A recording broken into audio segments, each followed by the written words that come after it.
Well, it's finally happened, cows. Winter is here. It's gonna get cold. The wind's gonna blow. All those wonderful things. But the good news for us, not for you as much, is that it is our butcher season. And so what we want to use today for is to show you how these animals, as adorable, awesome, loving as they are, happy as they are, we want to see how these animals can get from pasture to plate.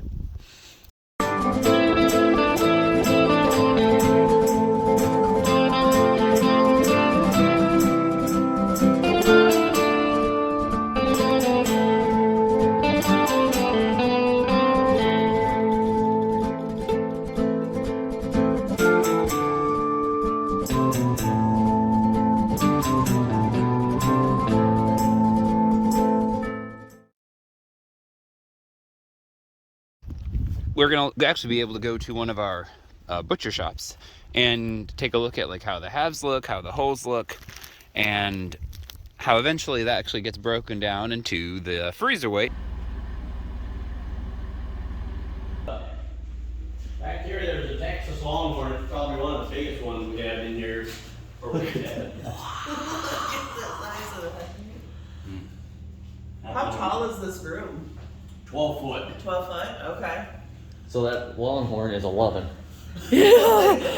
Without feet. Wow. How old is that longhorn? I don't think it's just that old. 5 years maybe. Right. Man. Yeah, it weighs a little over 950 pounds total. A half. Oh, total? Total. Okay. 475, 477. A half. Wow. Beautiful. What's a normal size beef half? Average around here is about 320. Okay. Okay. And that's for like a black hide or a Hereford or that sort of thing? Yeah, a beef 320. And then you said that's on a half. on a half. Gotcha. These here are 330. 345. Okay. That's about what we like them. Yeah. Got about the right amount of fat and stuff on them. Yeah, they age nice if they have this amount of fat on it. Yeah. They don't lose too much in the aging process. No, they don't. Yeah. Not overly.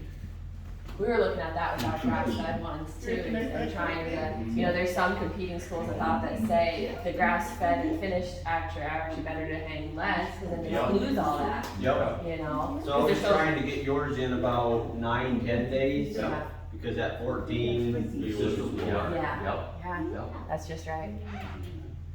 Very cool. You know offhand what breed this was? I'm just curious. I don't know for sure on that. No. Yeah. It's a Carbonate Farms. Okay. That's a pretty good interruption here for you. Yeah. A little bit of fat in there is nice. Yeah. Nice. Very cool. Yeah, usually this room's hanging about full of these, but we're trying to clean it out for. Sure. Right. Here's see these. what- Yeah. Yes, sir. Yeah. Man. You know. I always love being in there. There's something so impressive about seeing them hang on the half. This is the processing floor. Where all the magic happens. Where all the magic happens. Where you get to explain to everybody why it goes from a hanging weight of 205 to 145 that they're getting This back. is the bandsaw, then they would break it down into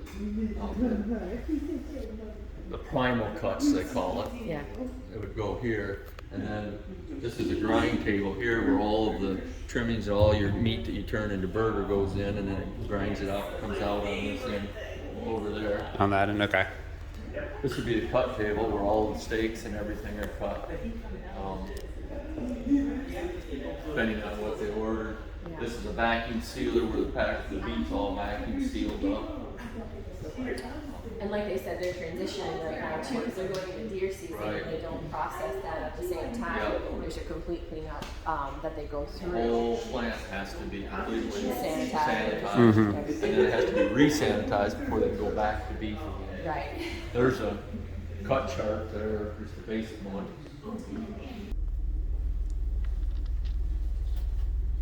Goes from a hanging half to a quarter to the primal cuts, and then from the primal cuts, they get it broke down into T-bones or ribeyes or porterhouses and whatever roasts and all that kind of stuff.